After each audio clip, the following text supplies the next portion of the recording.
Check Game Podcast. New episode of Check Game. Episode of Check Game Podcast. So welcome back to Check Game. All right, so welcome back to Check Game Podcast. All right, welcome back to Check Game. Welcome back to Check Game. Yo, welcome back to Check Game. Welcome back to Check Game. Hey, yo, welcome back to Check Game, man. I'm here with your boy Alvin Williams. Got an opportunity to share a game. You know, it's called Check Game.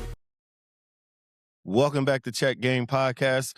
This week we're here with a special guest, right? This is one of our favorite. This is Al's people. We're going to start off by introducing him. This is Mr. Reggie Wilkes. He was drafted by the Eagles in 1978, third round first pick.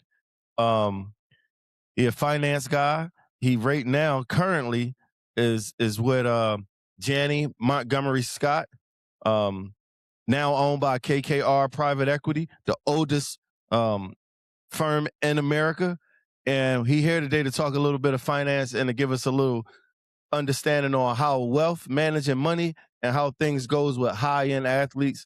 And further ado, let's give my man Reggie Wilkes an applause, man. Let's shout out to Reggie Wilkes, man. I'm glad my man is here. Glad my man is here. What's up, Mr. Wilkes? How you doing today, man? Blessed by the best. I'm doing great. Good to see you guys. How you doing? Good to see you Good too. to see you, man. I'm good, man. I'm so honored and excited to be able to talk to not just my financial advisor for over, I was 22 years old, I guess, when we start working together, but more so a family member. And over that time, it's come full circle. Mr. Wilson's seen everything, the ups and downs and growth in family, everything. So just being able to sit here and chop it up with Mr. Wilkes and chop it up with you as well and share with our audience some of the things that we've all talked about privately, but then also give people a little insight on the dynamic of financial advisors, family, business, all of these type of things as well. So I'm excited. Thanks for joining us, Mr. Wilkes.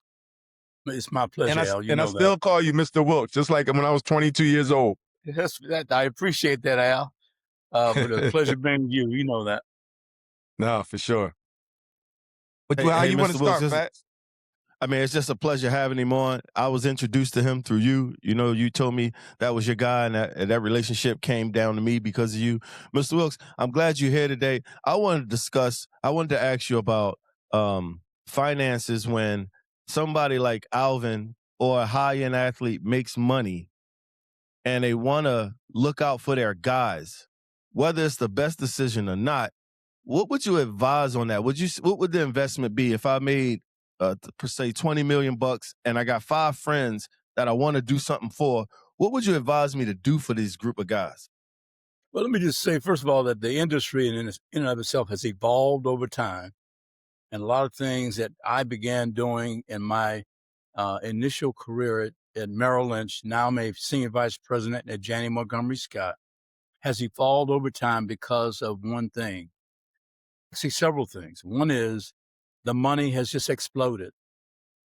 And that it was at that time, you know, you play professional sports, whether it be basketball, football, baseball, whatnot, and you ended up having a career other than your sports. You had to work because there just wasn't enough money. But the money has just evolved over time. And as a fiduciary today, and we're under the guidelines of what they call Regulation BI, Reg BI. So that means I'm a fiduciary. That means that from a compliance standpoint, I must do the right thing for Alvin all the time, which I have.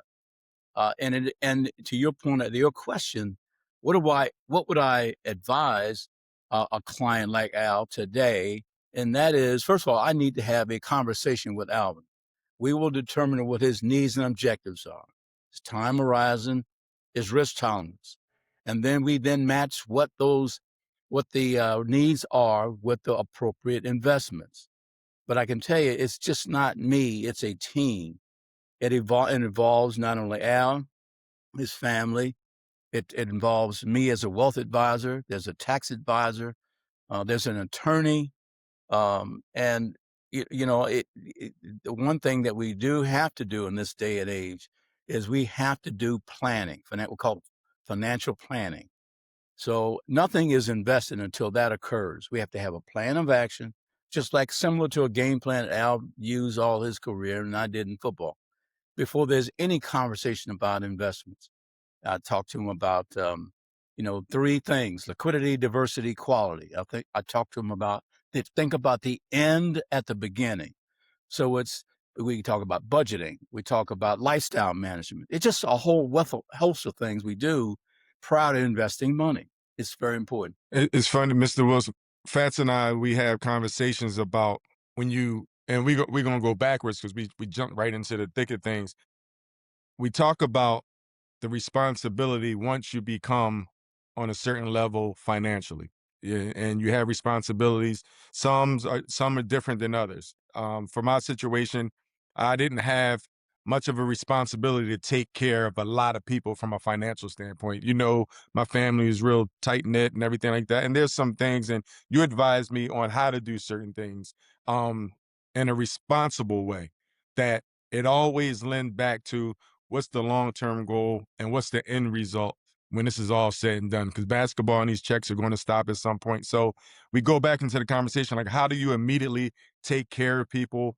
How do you plan that? And to your point, it's all about a financial plan. And I see a lot of people now, they don't have that full conversation. I think back to when I was I was when I was young, and my debit card, I would make millions of dollars, but my debit card had a limit.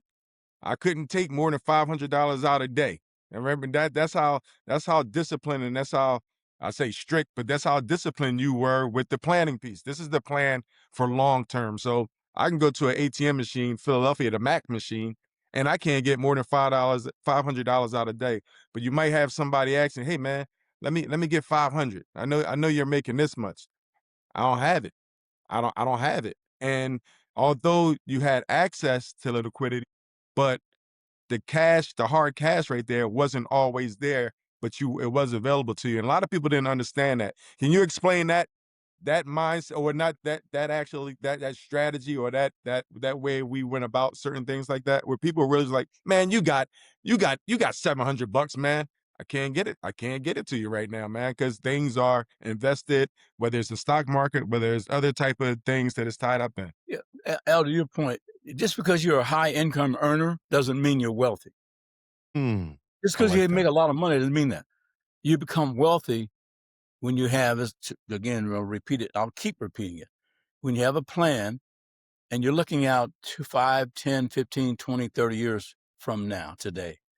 And just because you can go to an ATM and get $500 out of there, or go in the bank and say, "Give me dollars," and you got all that cash, doesn't mean anything unless you can sit down and have a conversation with a fiduciary responsible wealth advisor. In this case, I'd like to say I'm one of those that's going to sit down and we collectively talk to each other. I sit and learn from you. I listen to what your needs and objectives are and what your long-term goals are.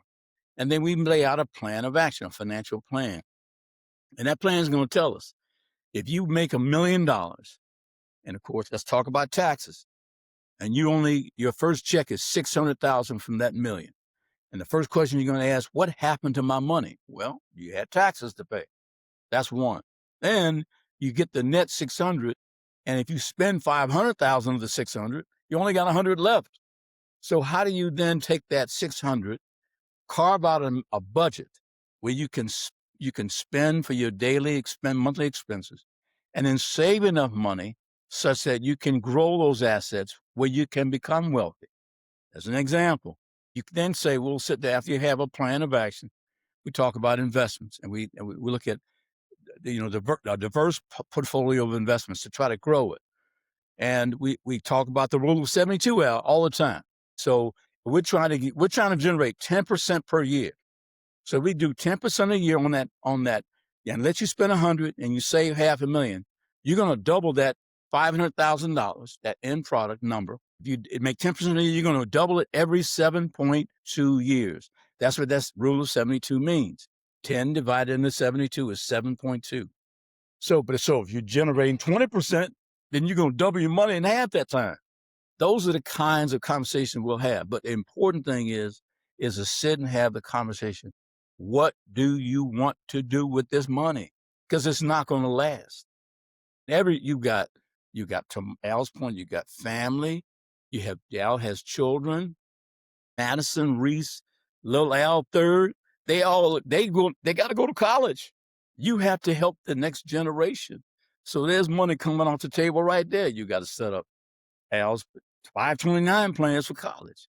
I mean, it's just a whole host of things and responsibilities as an athlete and a family leader of that family to make sure that money is not blown. So what do you say to that guy? What do you say to the guy that he has those responsibilities? What do you say to him? And I wanted to ask you this. In fact, you can jump in. The family that they're not receiving that plan the right way, the way you're presenting it. They're not understanding the long-term play. So what do you say? Do you work with that family, or do you say, you know what, this might not be the right relationship because I see a disaster coming? What's your tolerance level for that type of relationship? Al, you bring up an excellent point. And I think I made this mention to you when we first were engaged in our professional client relationship. I have made a mandate that we're simply not going to work with an athlete unless the mother and father, parents are involved. And the reason for that is they're the one that taught, and I did this with your mom and dad, and you know this. They're the ones that had you as their son. They groomed you, they educated, helped you. And it's important to have them still around to help to communicate the message. Sometimes these young players, listen, I'm an old head now. They look at me like, this guy got gray hair. I'm not listening to him. But with the parents involved, I'm telling you, based on my experience, 95% of the time, when parents are involved, have another voice, another ear to work with the player to communicate what I'm trying to say to them, we have the best outcomes. A lot of times these young players, they just don't understand. They don't understand the language, the lingo. So you need to have balances in their lives. Now, over time, we tell the client and the parents, your son, in some cases your daughter, are going to get to a point where they can make their own decisions without having to go, Dad, what do you think? Or Mom, what do you think? But that's part of what we do in terms of education. We got to listen. You got to educate us. We in turn have to educate you and your team. And again, it's a holistic approach. It's not just the wealth manager involved. It's family members, tax attorneys, lawyers. It's a whole host of folk that are involved to make sure the outcomes are positive. Excuse me. So, Mr. Wilkes, from my seat, I want to what it sounds like, and you help me understand, is that once you receive a large sum of money, wealth means not wealthy today. Wealth means to have a plan to be in the same position 30 years from today. So, are you saying when a player gets 50 million bucks, think of that 50 million bucks for 30 years, not 5 years or 10 year space. When you receive 50 million bucks, it's going to get taxed. Now, how do we keep this money alive and good positioning for the next 30 years? Is that what you're telling me is wealth? Absolutely. Again, the financial plan, which is in many cases is a 100-page document that provides, it says that assuming Al is single or Al's married and has children, and you are making, to your point, about $50 million, and we know net of that taxes, you're going to pay 40%, it's $30 million. Can you, based on your spending and your expense needs for your children and family, how long can that $30 million last? That's what a financial plan does. And then what's critically important is, any client has to provide us the right input information to get the right output information in the financial plan.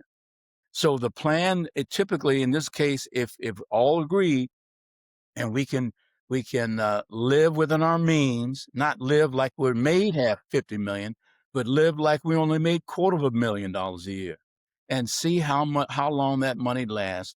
And they call it, different types of outcomes. All right, and it's called Monte Carlo simulations. It shows you what if I spent $1 million a year of that 30 million, or what if I spent only $250,000? How long will it last? Will I have money for after I'm gone? Have you taken care of a lot of stuff like life insurance, legacy? I mean, it's a wealth of things to go into it. And I tell you, the industry has changed and it's changed for the good because of the following. One of the following things. NFL teams have essentially doubled in value from 2020 to 2025. In 2020, NFL teams are worth about maybe $5 billion. Today, they are north of $12 billion. Damn. That's just amazing for various reasons. And there's just a lot of money now that athletes don't need to work if they do it right, and they have a legacy maybe 2 generations behind them. So it's about a collaborative, holistic communication between the client and the team. It's so interesting because when you talk about the Monte Carlo simulator, and when I started getting more and more, sitting fast, I start sitting more and more with Mr. Wilkes after I played, and just listening to conversation and learning a little bit about fintech, and looking at these devices and these tools that can help somebody plan. And when Mr. Wilkes talk about the Monte Carlo simulator and that graph, it can tell you to a dime how much I spend, this amount, this how much I make, and for the duration of your life. And me and Mr. Wilkes just sat and talked about a policy that I've had for over the years. And it's like, all right, this policy is to last and I think till I'm 90 years old. And we really just start, when you talk about planning, it's all about the duration of life. What's the life expectancy of a young Black man or a Black man? So you take the health factors, you take all of these things and see, like, all right, the average in America, Black male lives to be about 74 years old. Can your money last till then? Will your kids be able to receive anything after 74? Or are you going to start going into the red by the time you're 64 years old? So it helps you adjust, and it helps you monitor how you are spending. If I need to go get another job, one of the things right now during the broadcasting thing, Mr. Wilkes said, hey, this is an opportunity for you to capitalize on some financial advances, because if you continue to keep this job for the next 5 to 7 years, this is what it can look like in the next 15 years for your lifespan. So all of those things. So there are actually tools out there that can show you right away that this is what it's going to look like when you're 73, or this is what it's going to look like if you continue this path. So it's real interesting. But one thing, Mr. Wilkes, as a former athlete, and you're so unique because you lived it, and you said the industry has changed from a financial standpoint and as far as professional standpoint, as far as the salaries. But was there anything that you saw as an athlete in the locker room, on the field, your own personal experiences that drove you or led you into this new profession, after sports ended? It happened very early. Thank you. It happened very early in my career. And that was after my first year in the league. We make it to the playoffs. Eagles hadn't been in the playoffs in 25 years. Well, I'm sorry, Mr. Wilkes, can you talk about that? Is that the miracle in the Meadowlands? Yes. All the Eagles fans are listening. I don't know if Fats remember the miracle in the Meadowlands. Talk us through that. So the miracle, it simply happened this way. It was in the last 30 seconds of the game, and we were 8-8, and if we win the game, we go to the playoffs. And Herm Edwards. Now let me stop there. Joe Pisarcik takes the handoff, the quarterback with the New York Giants. And the Giants have been beating the Eagles to a pulp for years. Joe Pisarcik takes the handoff, tries to hand the ball to Larry Zonka. And prior to that, Franklin Master, inside linebacker, was talking trash. And when I say trash, I'm not talking about any nice words to the offensive line. In fact, he jumped offside and popped one of them before this play. So they were pissed off. Hands the ball off, and they fumble the ball. And I see the ball on the ground. I'm running to the ball. Next thing I know, Herm gets the ball. And I had to stop because I would have knocked him over, and he ran in for a touchdown. We go to the playoffs. It was about 10, 15 seconds in the game. So that was my first successful experience in the NFL, having to go to the playoffs. It was just amazing. How you think they ain't take a knee, Mr. Wilkes? Let the clock run out. That evolved. just like their Oh, that wealth was later. management has evolved. That now they have, two guys in the backfield and they take a knee to make sure that Okay. never happens again. So they Okay. changed the rules because of that very play, Al. Good point. Okay, wow. I'm Yeah, sorry, and yeah. that's for our Eagles fans. You're the first football person we had on this. It was all basketball, but I wanted to share that with the Eagles fan. This is legendary right there. But your rookie year, and you can continue. So my rookie year, as I said, I had the objective of going to med school. So Temple was trying to put together a program, and I went to that program that first off season. And as I walk in there and I see my future wife, who was checking me out, had no idea she was looking at me. Bottom line, we get married. Oh, Yeah, True yeah, player yeah, for yeah, real. Yeah, yeah, yeah, nah, I wasn't yeah. playing. I was focused. So anyway, it evolved. Second year, I'm back in the league. I start, and I'm in the league, 3 years, 5 years, and I watch her go through her med school and then started in residency, and then she switched to a different residency. And I said, you know what? I'm not feeling this. But what I did visualize, to my point in my rookie year, I saw former teammates coming back in my second year trying to sell me a car or sell me something. And they basically didn't have any money, and they were looking for loans. And I'm like, wait a minute, this doesn't make sense. You just played. I know you made at least $100,000 in the NFL, and you're back in here trying to sell me something. Are you broke? So that got me thinking about, wow, maybe I could be a solution one day. But again, a gratification, 3 years, 5 years, 10 years. But during that time, I had my account at Merrill Lynch with an advisor who I tell people to this day, I learned what not to do for clients from this guy. Good guy, honest guy, but he put me, Al, to your point, we talked about this earlier, liquidity, into illiquid limited partnerships where you put the money in, you won't get it out for 10 years. Like, wait a minute, I need my cash now.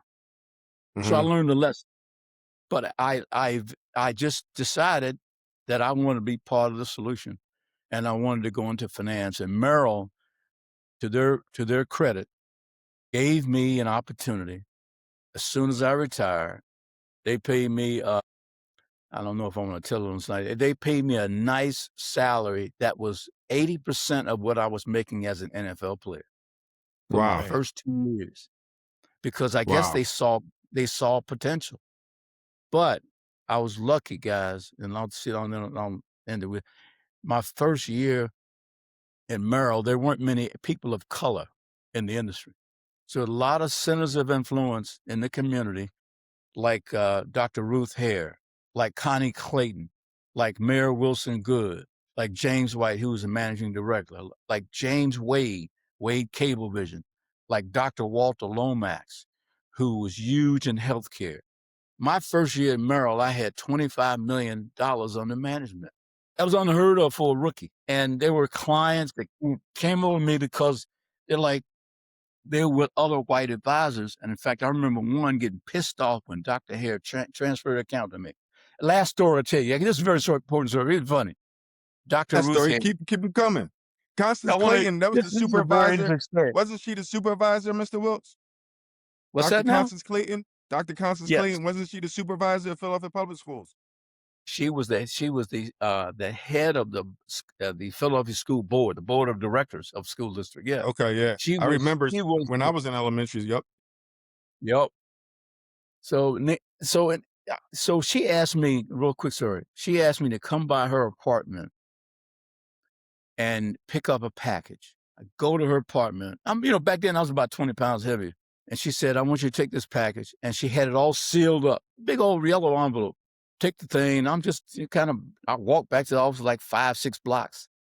I get back and I hand it to the cashier. Cashier opens up the package and he looks at it and he says, do you know what's inside here? I said, no, I didn't look inside. It's $5 million of bearer bonds. So the bearer bonds are the following. They are essentially cash. Somebody had knocked me over the head and taken those bonds. They could have cashed them for $5 million without any obligation to say, Dr. Hare, I got your bonds. That's what bearer bonds are. And I Wow. had no idea. I was walking around with $5 million of paper in my hand, in that envelope. That's the Wow. kind of success, early success I had because I happened to be first on the block. You know, I was blessed. Mm-hmm. So You got anything, Fats? Excuse me. Yeah. So, like you said, you being one of the first brothers for other brothers to see, I'm sure that your portfolio grew in color. I'm sure in other ways too. But did that affect? Did that bring trust? Did that bring comfort to the athletes of our color that you were now in position of managing wealth? How did that affect you and going forward in your career with Merle? And what did that feel like being the only brother there? And now all of these brothers, young brothers, are starting to earn millions of dollars. How did that play a role in your life? And can you speak to our audience about that? well, again, I was lucky. I was with a very good firm that where and Al knows this too. That yet they asked you as a young advisor to be at your desk by 7:30 a.m.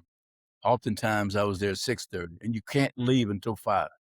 Mm. So as a young, open-minded, looking to be educated Black professional, I wanted to learn. So I learned a lot from these other folks. Many of them are more white Mm-hmm. males. Mm-hmm. What did I learn? My first couple of years at Merrill, I was afraid to invest the money, scared crapless. So I just had money market investments. Third year, guy comes in and says, "Wait a minute, they're not paying you to keep their money in 8% money markets. They want to help. They want this money to grow." So I learned how to invest money. To this day, Al knows this. Al, not to go into detail, but he's got 1x, 2x, 4x times his money in his accounts because I know what I'm doing, right? Because I've learned over the years. I have partners like BlackRock, like Parametric, like Capital Wealth Planners that help me manage lots of assets. But I know how to invest money now. So I'm confident when I talk with these families. It's not, you're not looking at someone that is a novice at this. Mm-hmm. I have Mm-hmm. resources that can help grow your money. The key is to save it, to put the money Mm-hmm. away, to not spend all of it, right? To save Mm-hmm. your money. We will make money for you. And if we're not doing it, the advisor, whomever that may be, other than myself, if they're not doing it, they need to be fired. Mm. Right. Preach. It's That's Fats. right. It's one of those things where when I first got into the NBA and drafted as a second rounder, making 242,000, and after taxes, that's like 121, and I had my apartment and all of these things, so things are it was really simple. And then as time went on, I remember Mr. Wilkes having a conversation because people would come to me, ask who's your financial advisor and what are they doing and all of these things.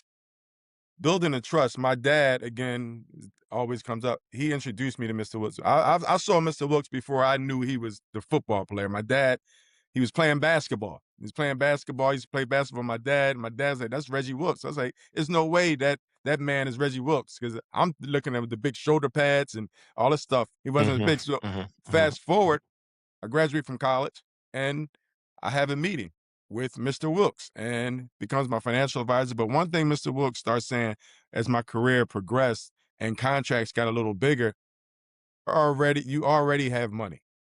Your object is to make sure you do the right thing with the money.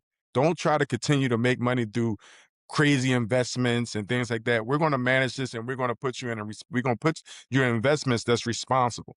And there was a strategy behind it. But the one thing he would always say, I'm not here to make you rich. You're already rich. You already have money. I'm here to protect you and lead you in the right way through planning, through educating, and through, all of those things. So it came to a mindset for me like, oh, okay. All right. So that helped me navigate and just have different conversations because I didn't know Mr. Wilkes. I didn't know anything Mr. Wilkes was telling me early on.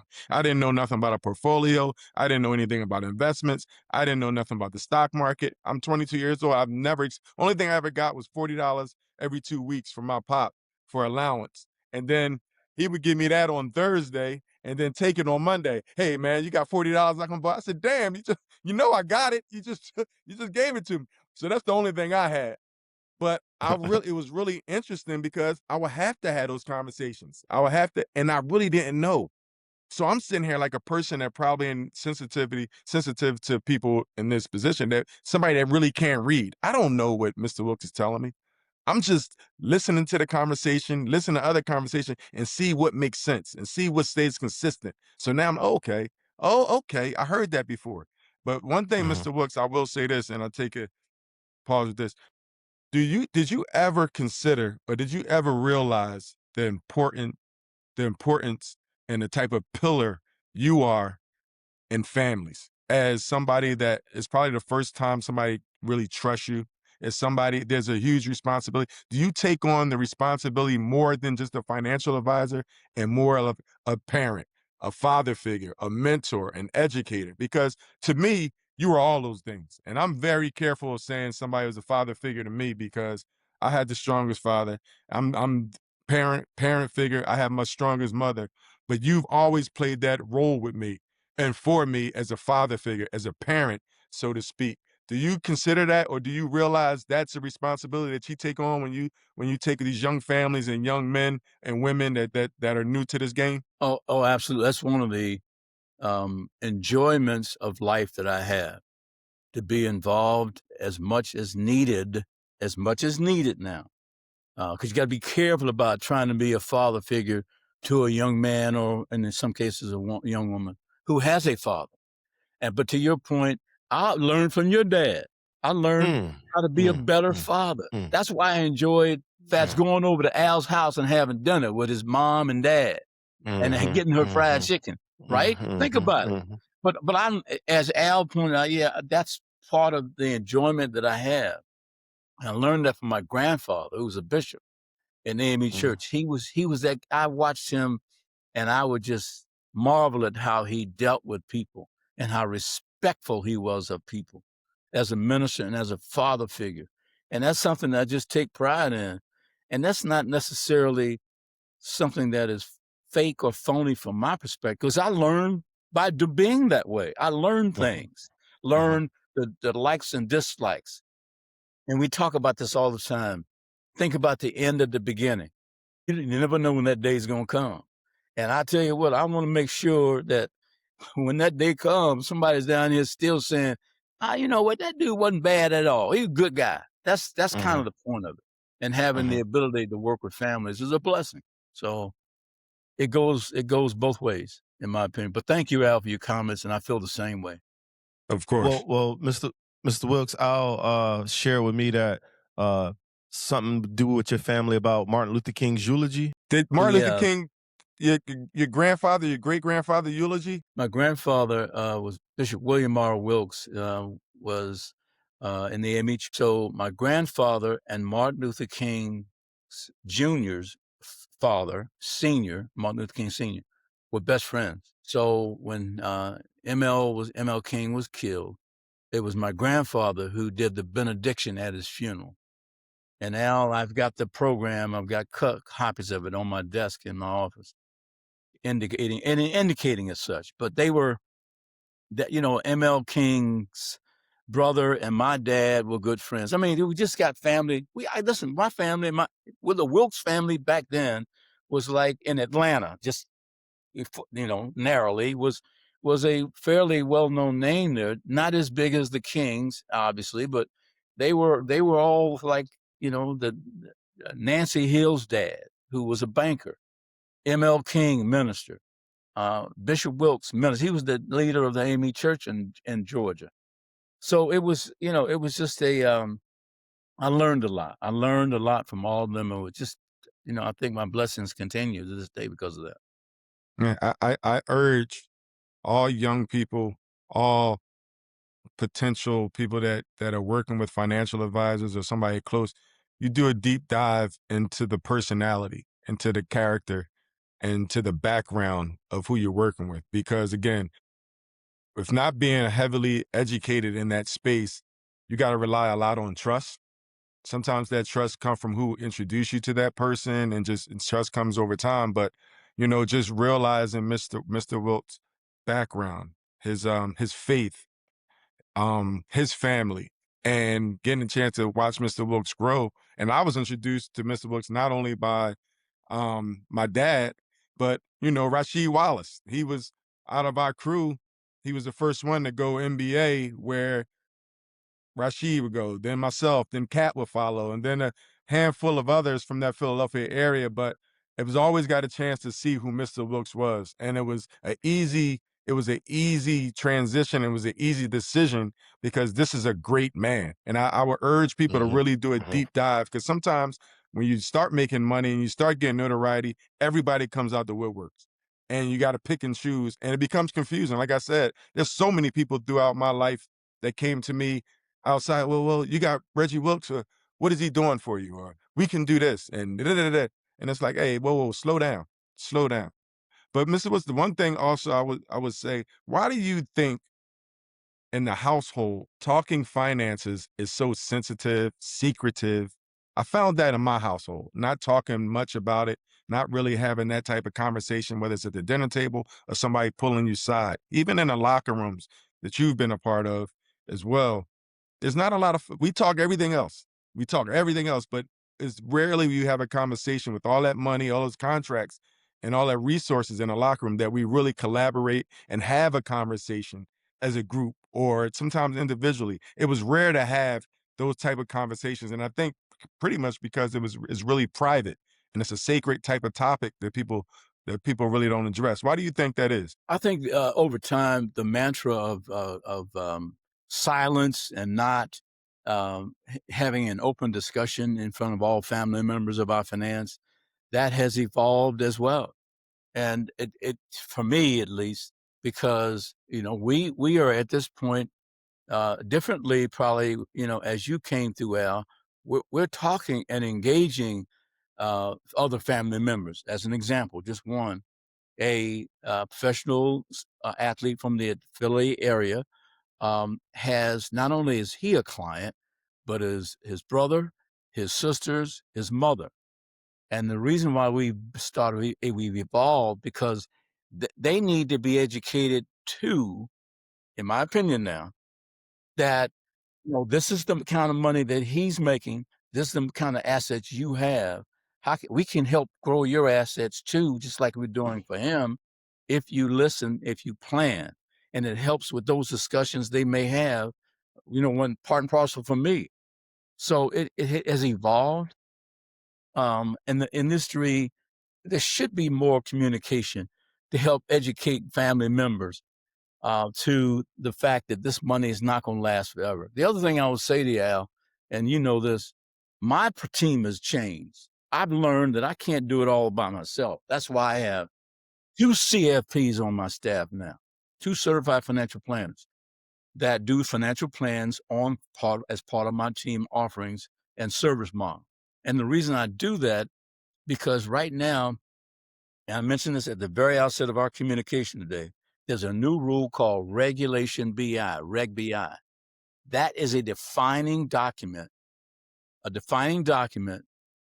rule that will get a lot of advisors in trouble if they don't follow the rules of engagement, period. You got to be a fiduciary. And I would, if I'm a new NIL client in this environment, first thing I would ask, what are your credentials? What licenses do you own?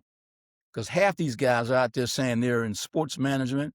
They only have a Series 6 or 65, and this is kind of different lingo, but they don't have the extended, the master's degrees, the 7s, the CFPs, the AWMA licenses. You got to have that in this environment. So hopefully these kinds of communication you guys are doing, and I applaud you, is going to be it's going to be helpful and educational to families going forward.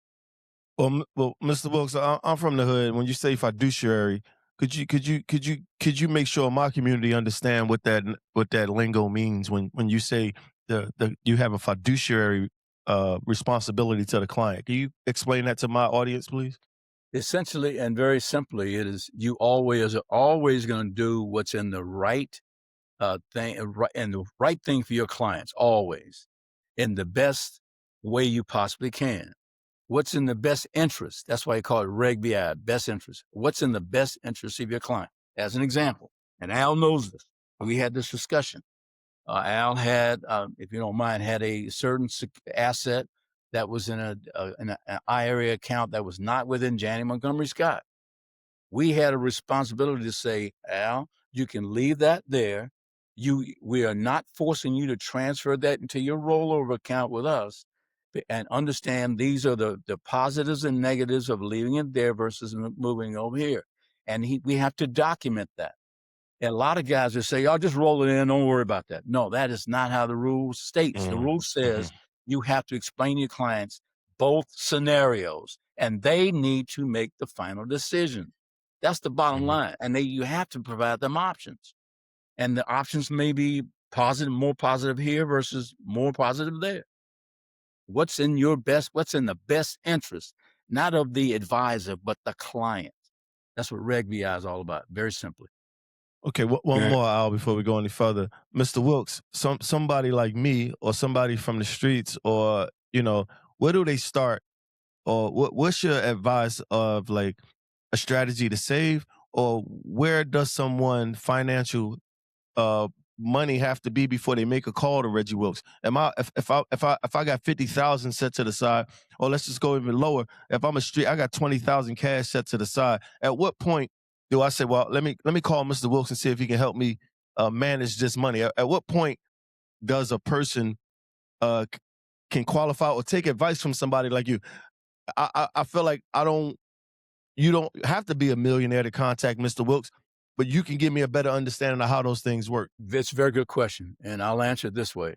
The first thing I would suggest anyone do, whether it's 5,000, 10,000, or 5 million, figure out what your household budgetary needs are. Of that, and you mentioned 20,000. Of that $20,000, how much of that money will you need over the next 1, 3, 5, and 10 years? If you come to me and say, I've got $5,000 or $20,000, but I only have 10,000 that I may not need for at least 3 years, that's the beginning of a plan of action to invest that 10 grand, as long as you have a runway, a time horizon, right? There's got to be long-term before you start investing money. Because if you say, wake up tomorrow and say, oh, oops, I'm sorry, I need that 10 grand now, then you put not only yourself at risk, but also the advisor by having put that money in something that should not be long-term. It should be short-term.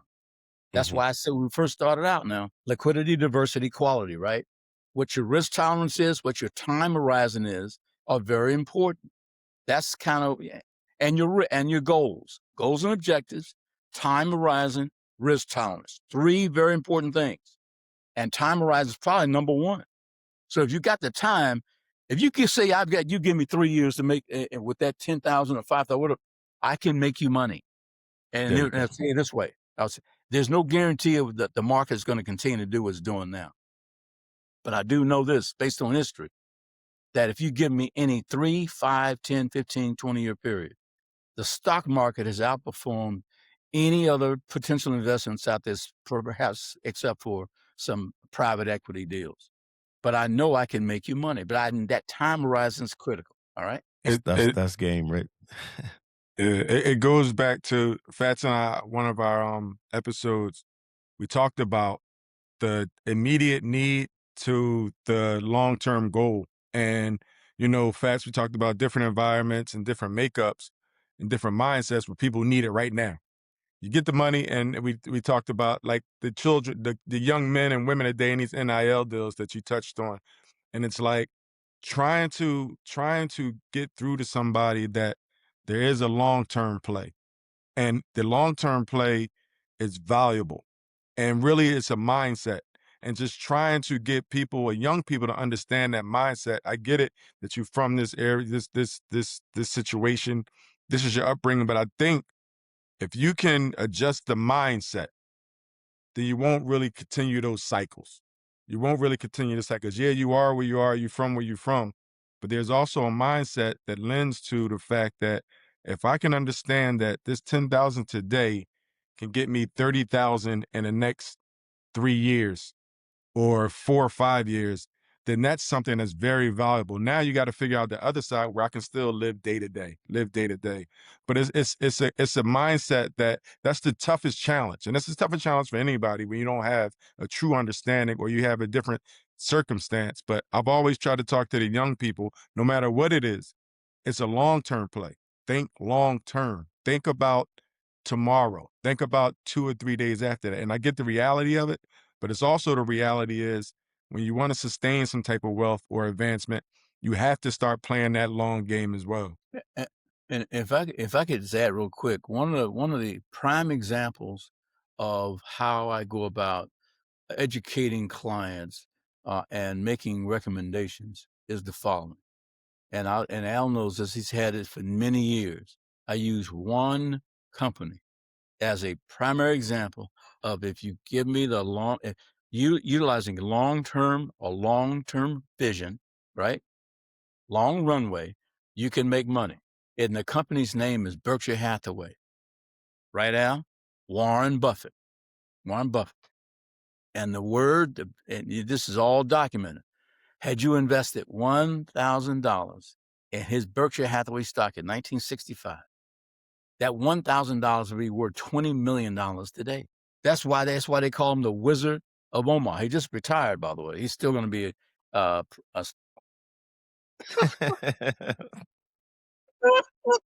So I got a question for you, Mr. Wilkes, and kind of like not to what I'm saying is what I'm listening to you say, and from my seat I'm listening, and you basically saying, look, if you do receive 20, 30, 40, 50 million dollars, if your best advice is to live like you earned $100 million, just because you got $30 million, manage your lifestyle is the advice you're giving me, to manage your spending, your bills, your family, get that intact, and then we can make more steps. But it seems like you telling me, look, if you get a large sum of money, don't live large. Take that money and make sure that lasts a long time for you, and not just live like you got 30 million this year. You know what I mean? Like, let's make sure that money spreads across your lifetime, and let's get your everyday spending or your monthly spending with your family, your bills, your expenses. Let's get that narrowed down, and then let's move forward. That's what I'm kind of taking from what you're giving me today. I'm always going to have that conversation with clients about first of all, understanding what the implications are of having made money. And that's the first thing I told you when we had this. What are the tax implications? What are your household expense issues? And what do you need to live on the next 3 to 5 years? And then once we get all that, once we nail down that input information of how the money can be then utilized. So you talk 50 million is turned into 30 after taxes. 50 million turns into 30 million, right? 20 million in taxes. And maybe you don't put all the money to work at one time. But as a fiduciary, I'm not sitting here saying you're going to put it all in stocks. I'm not going to say you're going to put it all in bonds. It's going to be diversified. And here's a gauge. We typically tell a client that's 20 years old, hypothetically, that you technically could put 80% of your money in stocks. Why? You take your age and subtract it from 100, right? That's what we call asset allocation. You could allocate that much in stocks, if assuming it's going to be in there for at least 3 years. But that's not what we do. It's typically 60-40, 60% stocks, 30% bonds, and 10% in cash, all the investable assets. But you keep a liquid portion for your expenses, right? I mean, it's a conversation. It's an education. It's give and take. We got to sit and listen. We got to take notes. And at the end of the day, in this Reg BI environment, we're the ones that are going to get shot and fired if we don't do the right thing. We get sued. That's the point. No, it's just so helpful for people to hear this. I think tapping into, again, the mindset where a lot of people, young people, they do things for the wrong reason. They work so hard to get to this point, and a lot of the spending, a lot of the habits, a lot of things come from the wrong reason. Whether it's the competition in the locker room, he got a Bentley coupe, I gotta go get a Rolls Royce. He's flying first class, I gotta get a private, I gotta fly private. He has the newest sneakers on, I got to get the newest sneakers in. Everything is to impress. So I would urge young people to run your race. Definitely have somebody like you, Mr. Wilkes, or an advisor that has an understanding of what you're actually going through. Because at the end of the day, we all get our money and we all get whatever we get. We want to get things. We want to, whether it's a house, we want to get our mom something, want to get our sisters something, want to do the nice things materialistically. But as you mentioned, what's the plan? What's the financial plan? And I think if people really start understanding there's a financial plan that needs to be set, that could limit a lot of expectations. And for you, Mr. Wilkes, you used to tell me, you want me to call? I'll be the bad cop. Yeah, Mr. Wilkes, let them know I can't do it. Or Mr. Wilkes, explain this is what's going on. And you've always played that role for me, even, for a long time until I got to a point where having my own children, my own family, hey, I can't do it. But it was times where you understood the pressures and you understood the obligations from an athlete and from a family that's close, such as your own experiences. And you played that role as well. So again, you are much more than an advisor to me. You became the protector, you became the educator, you became that figure. So there's a lot of pressure, and I will never turn my nose up to a young athlete or a family that just don't have a clue or just have a different idea of how things are supposed to look, because without someone like you, there could be hard times. What would be something real quick for a young person and they get an NIL deal? They're playing at the University of Georgia Tech and they get $1 million a year, their first year of playing.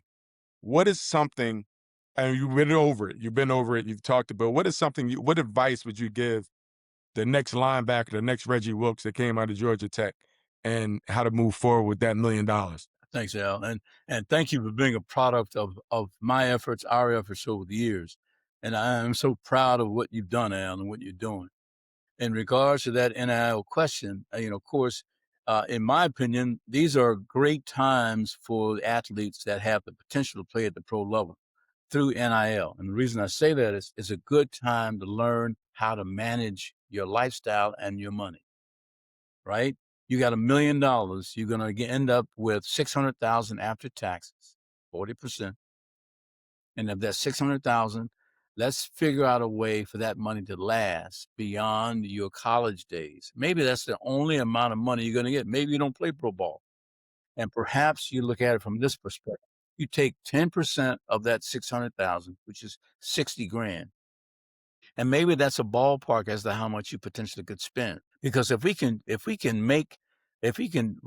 that money to grow at 10% plus, then you should have money left over, regardless of whether you play pro ball. So it's about sitting down and having a plan and understanding that this stuff may not last, but you use this as a gauge, a bellwether opportunity to learn how to manage your money. So when that big money comes in, it's a lot simpler. I look at it as great opportunities to get involved, these young men at this level. The problem, though, is you got all these charlatans out there who don't know what they're doing, and they're signing up with them. And it's all it is a Wild West show. That's all it is. And it's really sad. And a lot of these people that are now working with these athletes that are not using these platforms for education for these young men and families, it's going to turn out to be, continue to be a bad outcome, in my opinion. And I'm just Mr. thinking, Wilkes, go ahead, Fats. I'm sorry. I'm saying, Mr. Wilkes, from my area, I think with my audience or me being from where I'm from, we're taking from you the plan. Like that seems to be some conversation for my community to not have in place, a plan. And maybe it's because the life or the position we are in life doesn't allow us to see so far ahead that we are willing to accept the now, where the plan seems to be a structure for my community. It seems to be a issue for my community to plan for their finance, almost like take care of your money like you take care of your body. Take care of your money. But it seems like the planning piece is hard for my community to grasp. We all about now. And me and Alvin had a conversation about it. But I think we need some understanding on how to plan with money, Mr. Wilkes. You know what I mean? Yeah. Well, To your point, it is a mindset. And it's unfortunate we become victims of our community, of our environments, right? Mhm. That's the environment with which you've got to get, from a mindset perspective, you got to get out of, Mhm. because, life is what it is. You can Mhm. live to be 100, you can live to be 50. And, these opportunities to make money and to sustain it is something we've got to, it's a ongoing effort about Mhm. having the right people, sending the right message. You guys doing exactly what you're doing to try to help educate the community. That's all you can do. The best thing you can do is educate and help them understand, help your audience understand the importance of thinking about the long ball, not the Mhm. short game. It's Mhm. like it's like golf, right? You get to that green, it's a short ball, but that long ball is important too. Now you got to get to Mhm. the green, you got to Mhm. hit it. Mhm. So, Right. um, it's a challenge. I freely admit that it's a challenge that has to be overcome. But there are a lot of examples out there of how it could work. The last thing I want to say about, and this is another rewarding besides Al. Of course, I just mentioned Al. I have a client, professional football player, came in the league in 21. He went through COVID. This client was always very kind of the thinking man's athlete, thinking man's tight end in this case. While looking at his investments, the part that we said, this is at least a 5-year-old, over a 12 to 18 month period, he had made $750,000 in his account. He's loving it. COVID hit, market went down. That 750 went down to 200,000. And he said, I'm going to get out. Get out of the market. Like, wait a minute. You got 3 more years on your contract, and you want to get out? And it took his dad and me collectively to say, be patient. Be patient. Got through that first contract, is in the second contract, and now that 750 he had is now up to 3.8 million of gains because he was patient, giving it time, understanding, being educated, being patient. So it just takes a village. I can't do it all by myself. Everybody has to be involved, the community, to help educate ourselves. We almost getting to an hour, Mr. Wilson. I know the time is valuable, but I just, again, when we think about all of these things, it's building habits. And it's interesting because as an athlete, former athlete, I put all that and I reflect and I put that into other things that I do in life. And I think of what would I do as an athlete? How did I get to a certain level? My ups, my downs, being patient, but being disciplined. The habits are really important. And I think, again, we're talking to young people, I'm talking to anybody, your habits are critical. You can develop bad habits just as well as good habits. And I think it's Good the habit. same ideology with finances. You got to develop good habits. You got to develop responsible spending. You got to understand. I get to a point in my life now where my lifestyle is what my lifestyle is. In fact, to tell you, I go somewhere and I'm sitting in a room. I'm not doing all the things that I used to do because I feel like a piece of myself to have a responsibility of acting a certain way or doing a certain way because I have a long-term goal. I have a long-term goal and I got to make sure I practice those things religiously and daily, right? I'm trying my best to get rid of some of those habits that I had when I was playing to now as a retired man, as a father, as responsibilities that I gotta stand up to. So again, urge young people, all like when it comes to finances, it's like anything else, your habits. In fact, you mentioned it, your health, eating, sleeping, resting, recovery, your intake, whatever, like it's habits. So when you do deal with it, hopefully people will listen to this and just start realizing the importance of developing good habits when it comes to managing your money and handling your money. And Al, you bring up a good point. It's also surrounding yourself with folk that are looking out for your best interest Yeah. all the time, right? And not people that are always looking out for themselves versus looking out for you. And that's unfortunate. Listen, my enjoyment of what I do now is, again, continuing to always do the right thing, but the positive outcomes that I can have an impact on. That's the joy I have right now. It's not necessarily about making a lot of money. I mean, God has blessed us, my wife and I. It's about, but it's seriously, but it's about, it's that enjoyment of the smile. Boy, I'm glad I listened to you. I'm glad we were patient. I'm glad we looked at the long ball versus short game. All those things go into just the fulfillment of life, right? Yeah. No, appreciate it. You Well, got anything? just before we go, listening to you, Al, and some of the advice that Mr. Wilkes is giving you, and me being able to talk to you almost every other day, Alvin, and watch your practice of good behavior, I almost want to say maybe you and Mr. Wilkes can put out an exercise to teach us how to begin to work that positive habit. Teach us how to work out in that direction. Like you said, I'm used to calling you and you say I'm at this fancy restaurant or I'm going here. And nowadays you practice this new exercise of, well, I'm gonna just get a cheeseburger today. I'm gonna practice this new behavior where you do have the means to go out and buy a steak and a lobster tail, but you are practicing this new habit of limiting my things because I got a goal at the end that I gotta start practicing being disciplined with my money. Am I getting that right, Mr. Wilkes? You're Hold up, hitting the nail, Mr. Wilkes. nail on the Mr. head. Wilkes. Mr. Wilkes. Yes, Hold sir. on for a second. I ain't gonna let this boy limit me from steaks to go and get cheeseburger. Like I ain't that disciplined. No. He didn't say every day. He said every once in a while. I can't go to Nobu no more. Give me a Five Guys burger. No, man. No, but it seems almost It's intentional. There you go. You know what I mean? Put together some exercising for our audience, Mr. Wilkes. Not right at the moment, but how to exercise with your money. You know what I mean? How to work out with your money, how to behave with your money. And listening to you and taking from Alvin's point and your point, that's what it's telling me of like, hey, work your habits, learn how to manage your money, learn how to take care of it. You know what I mean? It'll be centered around the following, and that is sitting down and very, hopefully successfully, managing and looking at what your inflows are and how you can limit the outflows.